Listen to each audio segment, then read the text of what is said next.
Welcome to Playing with Fire, the podcast for people who are ready to custom build their love. We're talking about non-monogamy, however you design it, as an individuation opportunity. Want to leave the default and make your life spectacularly you? You're in the right place.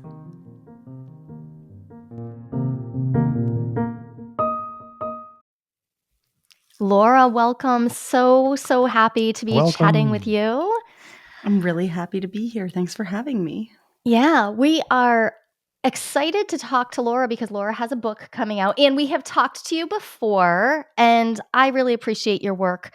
I imagine that right now you are preparing for book tour, release, all the things. So thank you for making time. Can I just ask right now, we're in the middle of summer. Is life feeling exciting as the book comes out?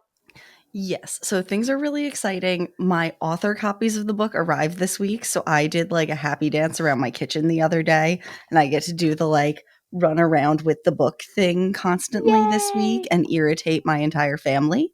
So I'm in that phase of excitement at the moment.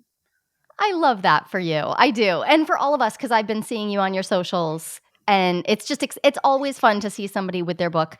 Let me formally introduce Laura to all of you listening to Playing with Fire.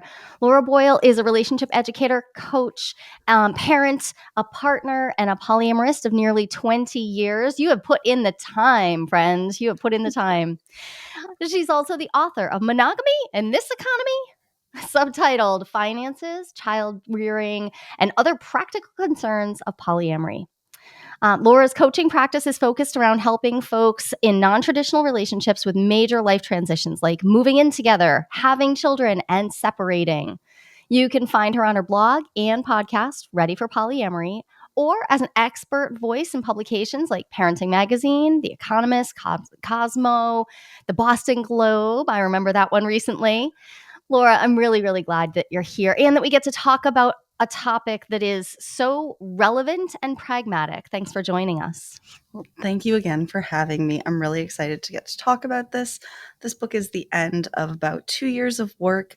Almost 500 people talked with me about their lives through a survey that I did about their lives in 3+ adult households. And I feel really honored that so many people trusted me with their stories to kind of collect them into this book. Yeah, that's huge. So tell me, what made you first just you've been around the block, so you've seen some stuff, but what made you choose this? What made you choose this topic to dive deeper into? You have another book, Ready for Polyamory, which is a wonderful resource. Fantastic. I recommend it all the time. But this book is pretty specific in a way, but also general. How did you decide to dive in?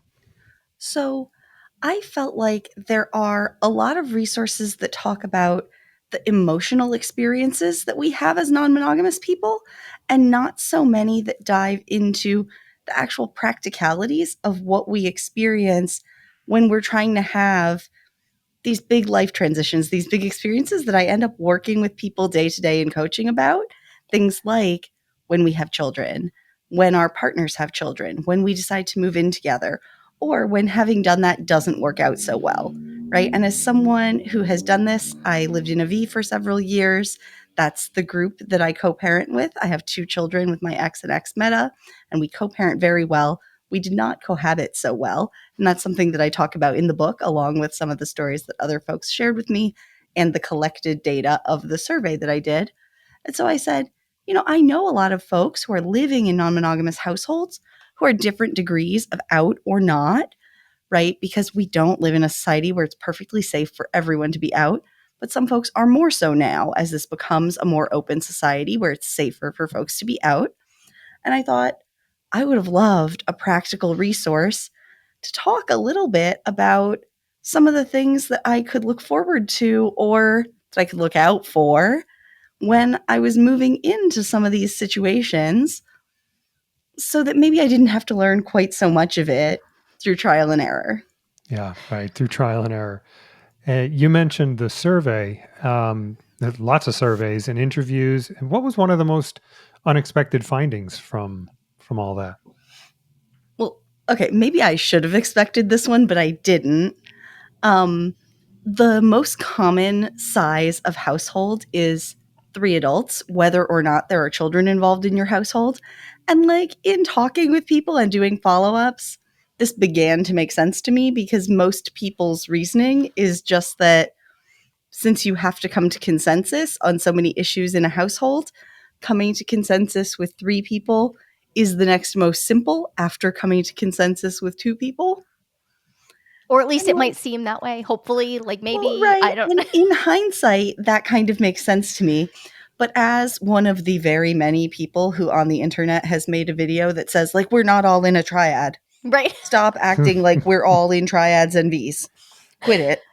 I was both surprised by that and kind of hiding behind my hands a little bit It's as I amusing. looked at my data and was like, oh, an overwhelming number of us who choose to live in larger households are still living in households with 3 adults in them and not some greater number.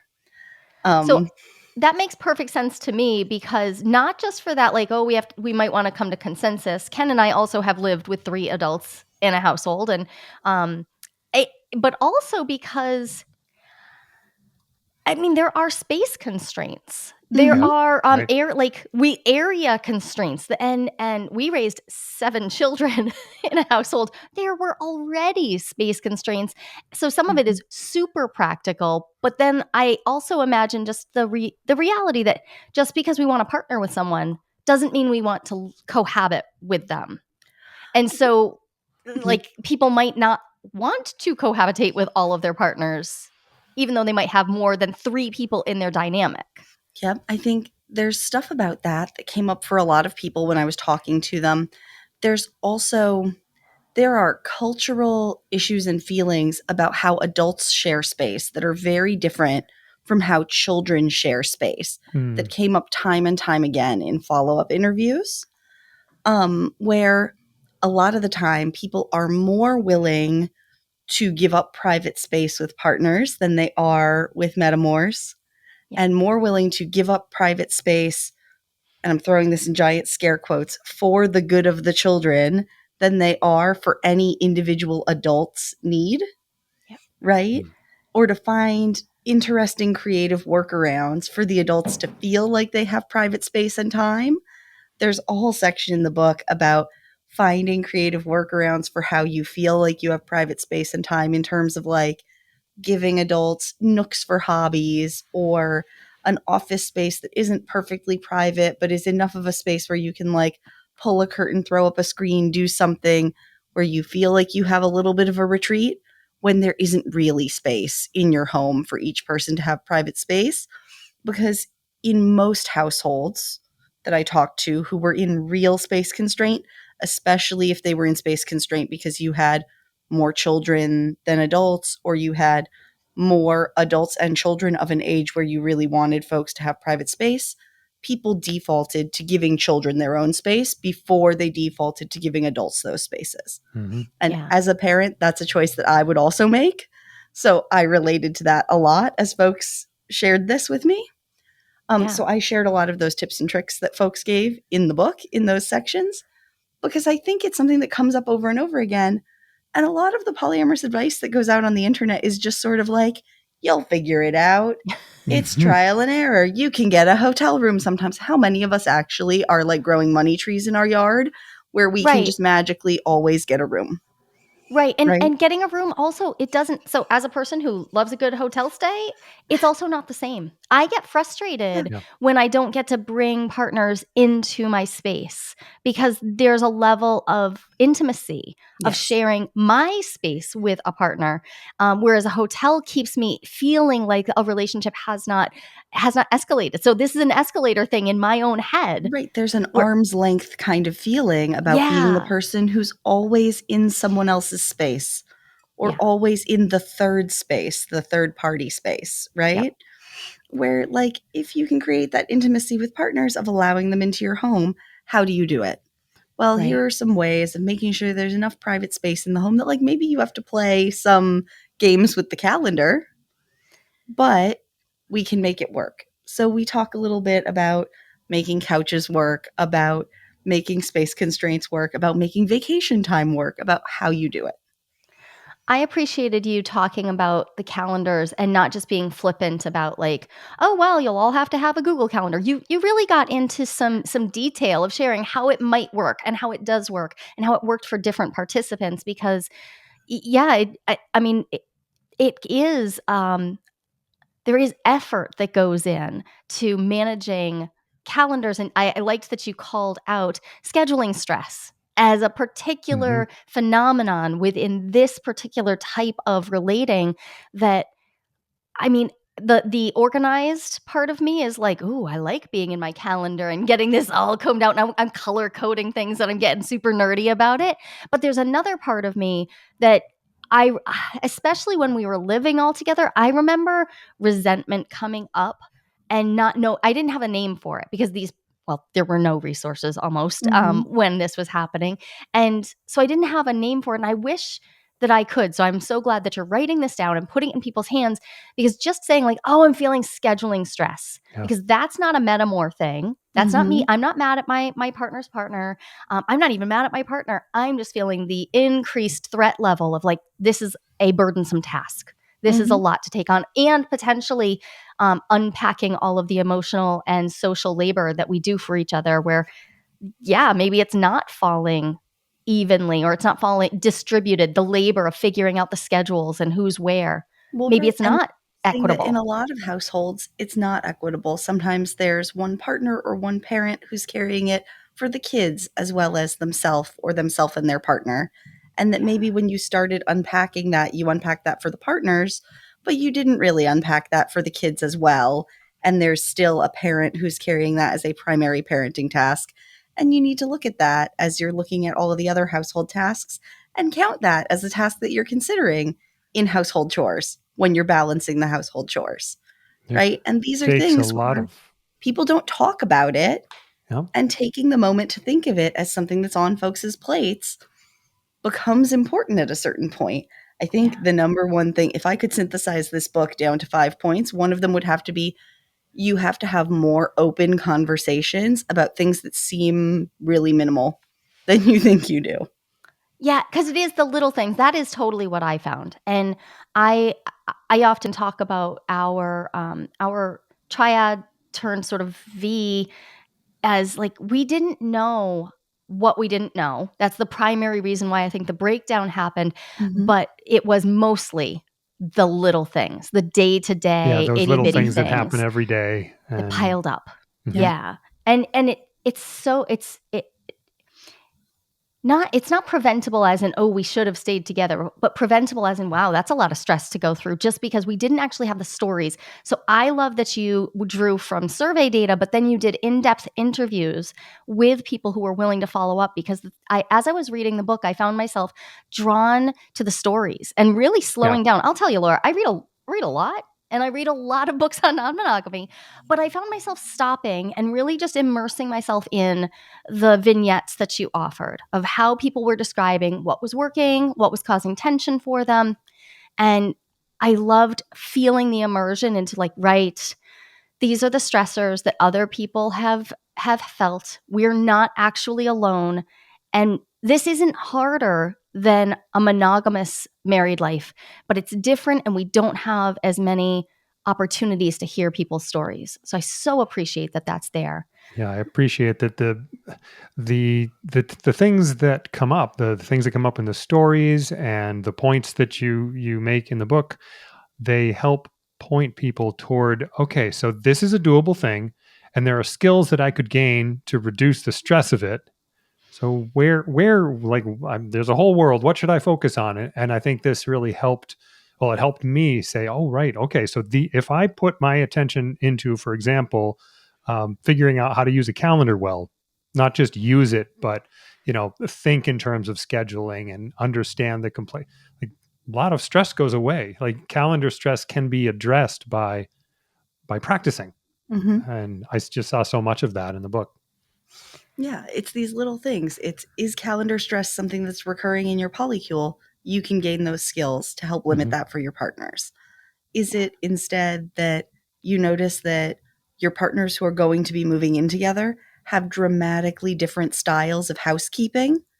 You can be the person who starts these conversations and figures out how to structure discussions that help everyone come to a level that bridges the gap in the lead up to moving in, so that everyone's prepared to have several conversations as you first get into it, right? Yeah, Because some of these things will be trial and error, but you need to have a structure in place for actual check-ins so that there's not meltdown fights at day 5, day 10, and day 15 when the person whose standards lean a little further toward the style I was raised with 3 buckets of bleach a day, isn't having a meltdown that they can't live this way when the other person hasn't wiped down the counter in 2 days.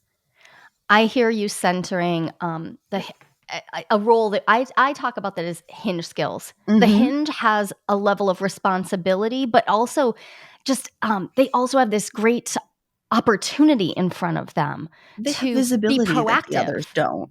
Yeah. Like it's and that I don't think that there are as many conversations had about being proactive and not just being reactive to like, oh, this partner's feeling this partner's, and now, oh, I feel like I'm down in a hole with all these partner problems as the hinge. Instead, thinking, what do I know about these people who I want to live with, and how could I potentially co-create with that knowledge an actual pleasing situation?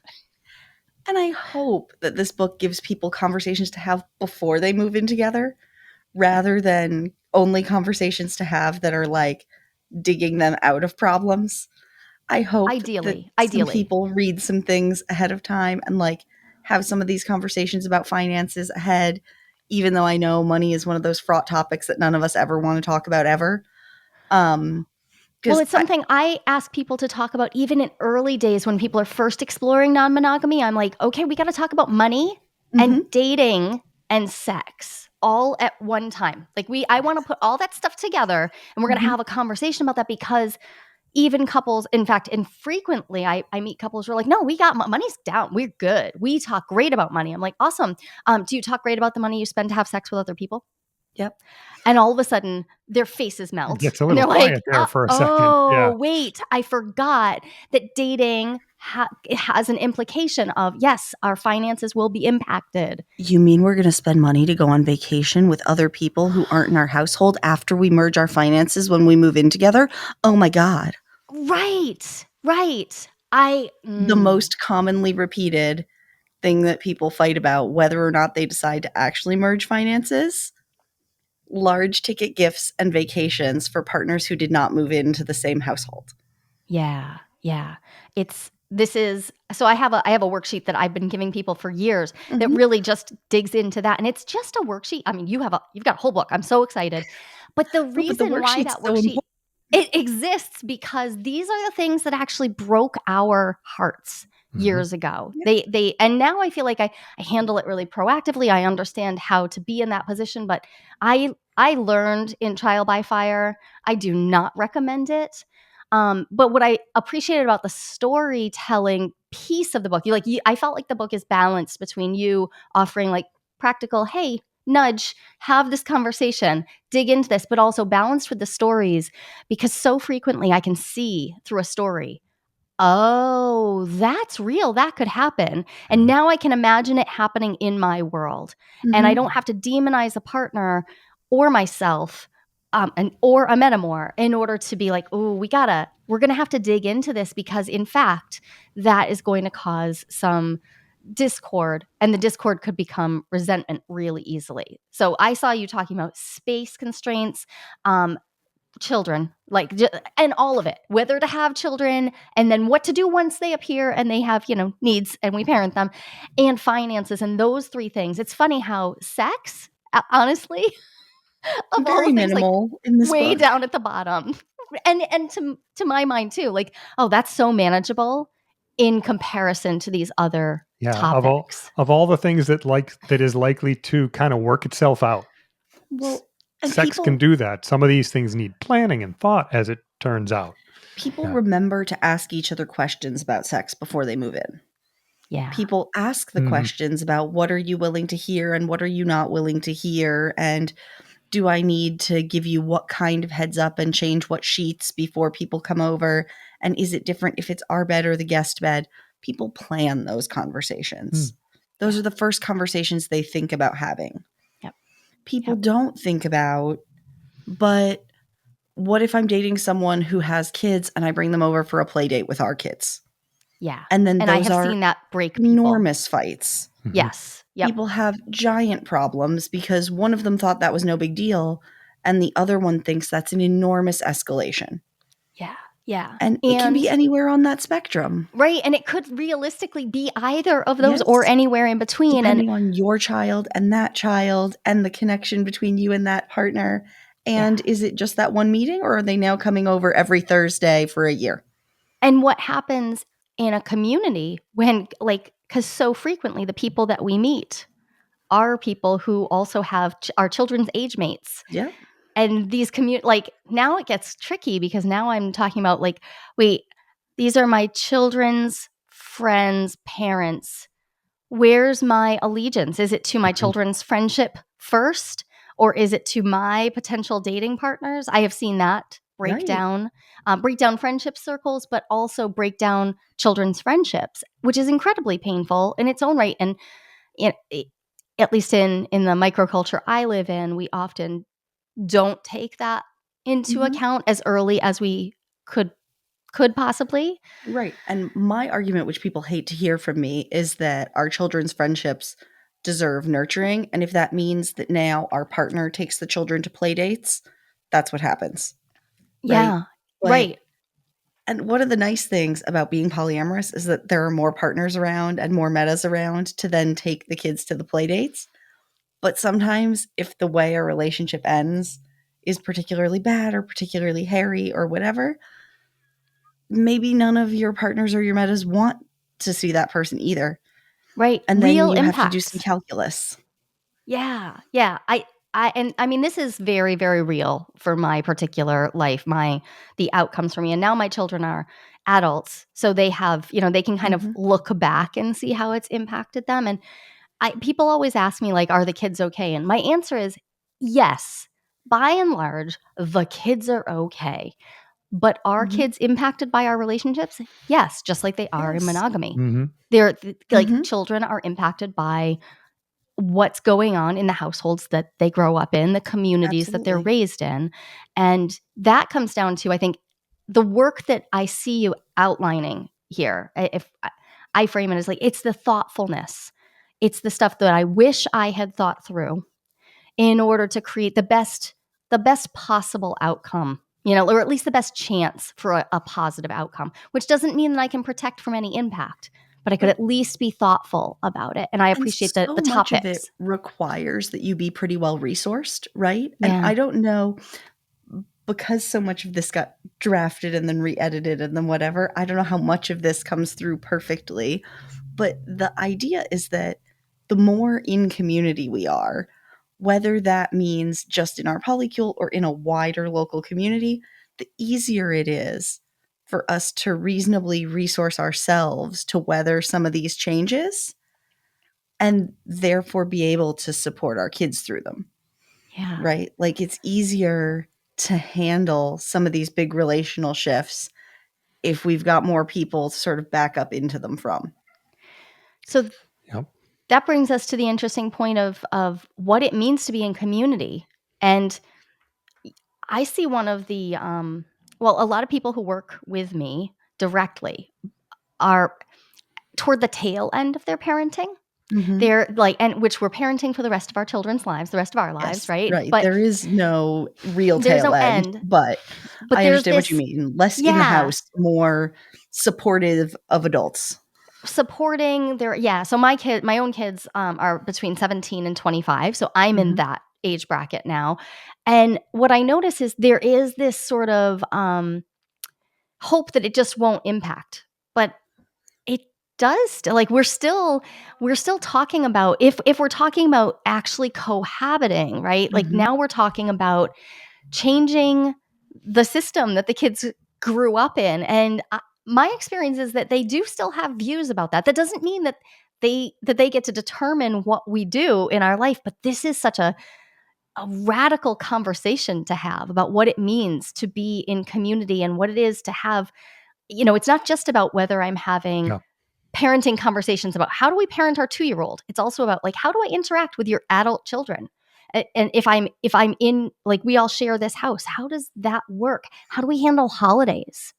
So this is another one of my unpopular takes. It's the same as my divorced mid-60s uncle introducing his new wife to his children. Yeah. It's Yeah. not different. It's just that he's monogamous and you're not. Right. Which brings up the issue of the societal stigma. Yes. All of these things that we've just been talking about are things that can, in one way or another, be part of a monogamous family's experience. Maybe somebody moved for work and all of a sudden the whole family just like changed their context. And that's okay. But if something relational changed, because, that person had a job, decided to move, change, whatever. These are relational choices that we make, which are somehow we're not supposed to. Like the societal stigma says, okay, well, no, you already picked, so now just go from there. And but the practical reality is, like you said, you got divorced people introducing new relationships, or widowed and widowers, bringing new people into a family dynamic. These things happen, but they get highlighted because of the non-monogamy. Right. And like none of these are perfectly stigma-free situations. Like I know I say Yep. that pretty flippantly, but simultaneously our culture is not good at any of these things that are outside of a perfectly normative, like you met someone when you were 20 to 28 and then you monogamously proceeded up the escalator. My dad and his siblings give my uncle a little bit of a ribbing about his new wife and about their families merging and all of these things, right?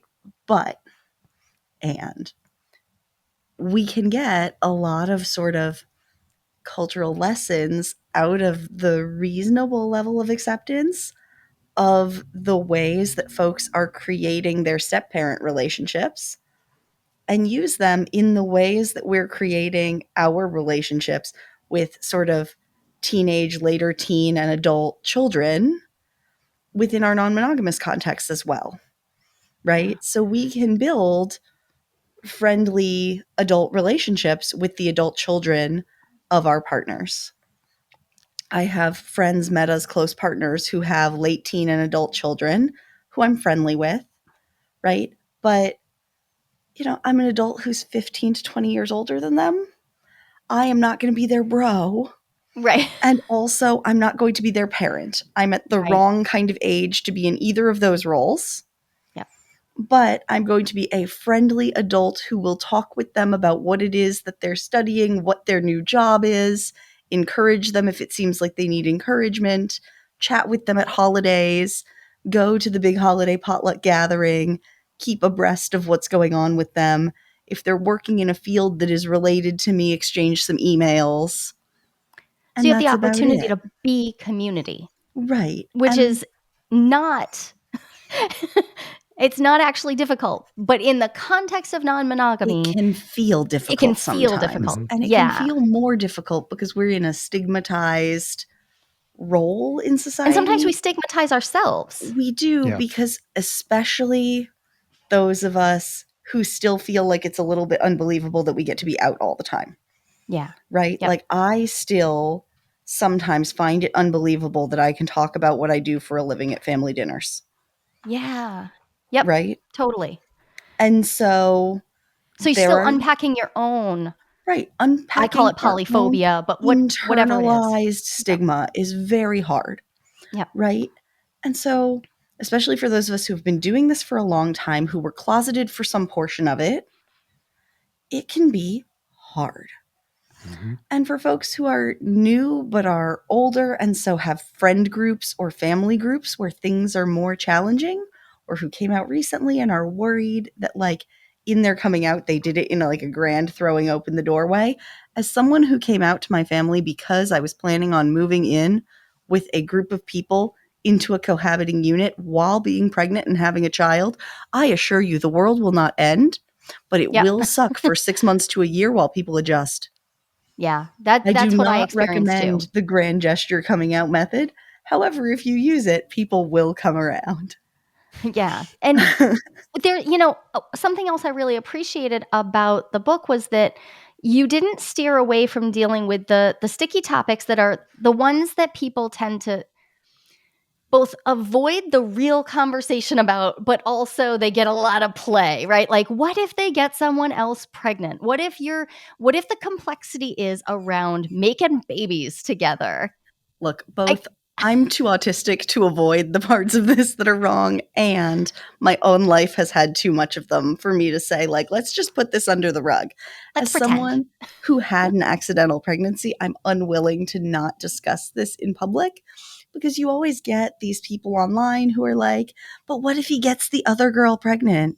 Guess what? You'll figure it out just like monogamous folks figure it out Yep. when they have an unexpected pregnancy. If it's an unwanted pregnancy, they then determine what their abilities are in the state that they're in.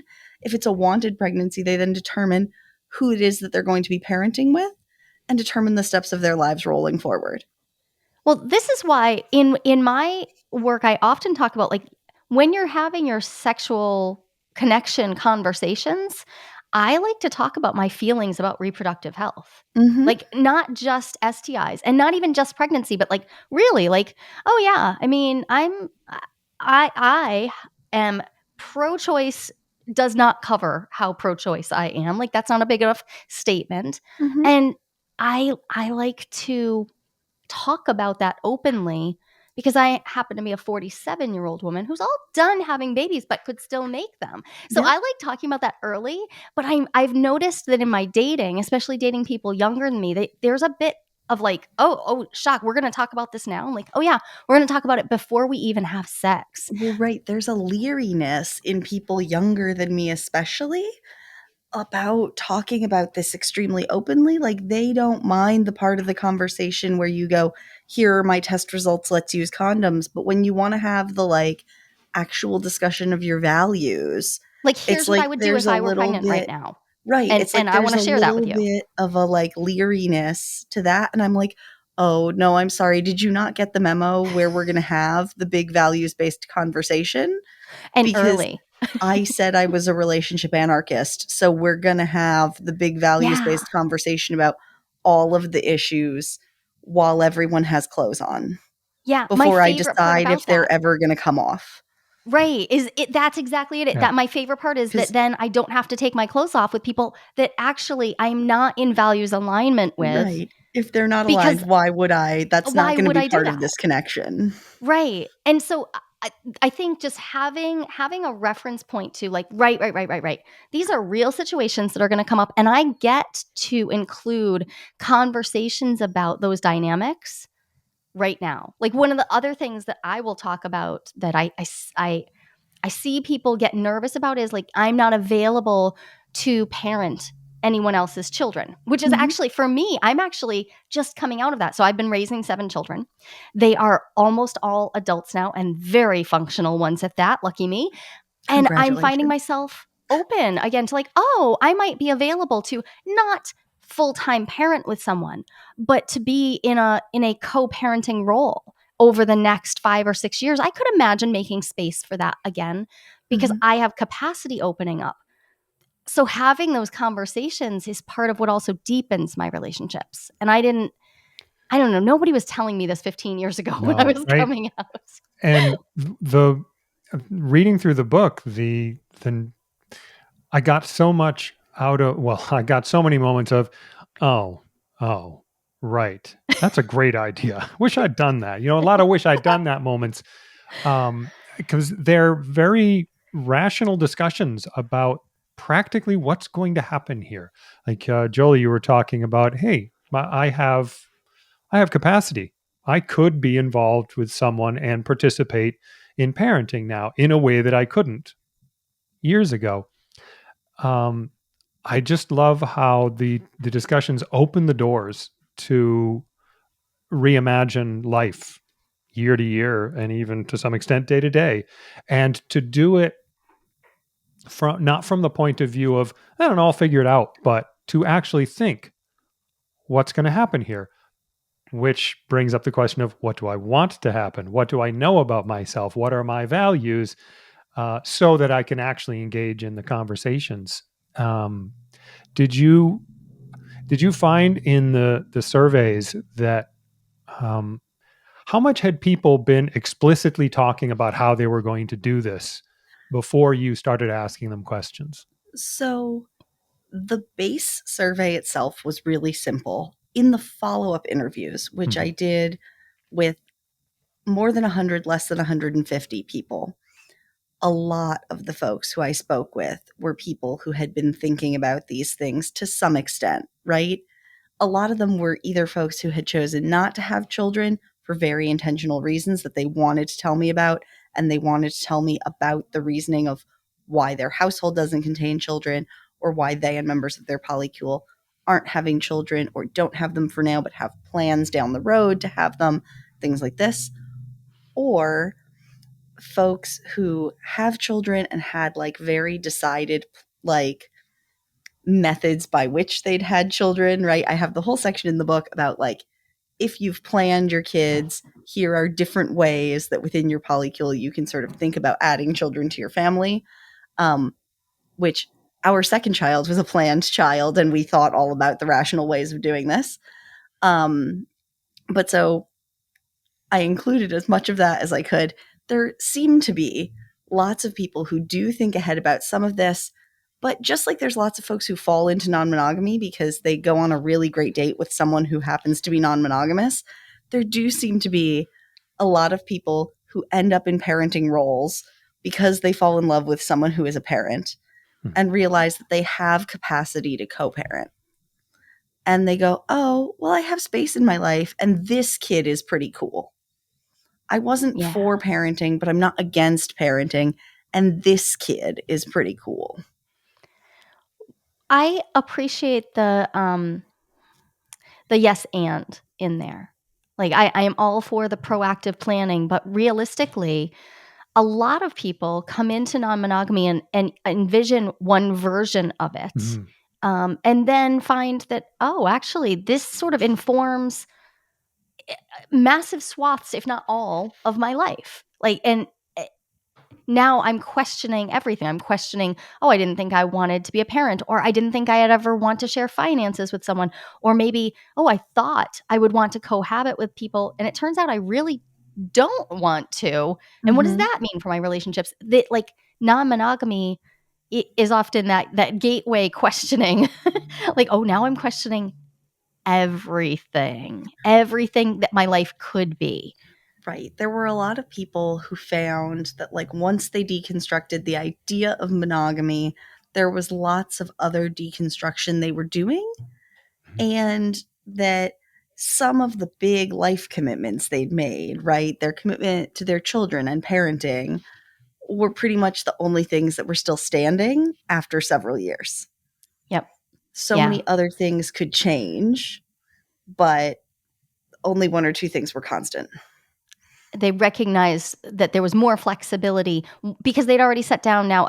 Once you set down that one cultural commitment, that one precognitive, like unthought about cognitive, like commitment to, I will be exclusive with one person and I will design my whole life around them. And actually, we won't really talk about anything. We'll just do what feels natural step by. But once I break that away now, oh, everything could be designed. Right. Everything could be Once unique. you make your commitment to, we're going to design which parts of this feel best for the people instead of for the capital R relationship.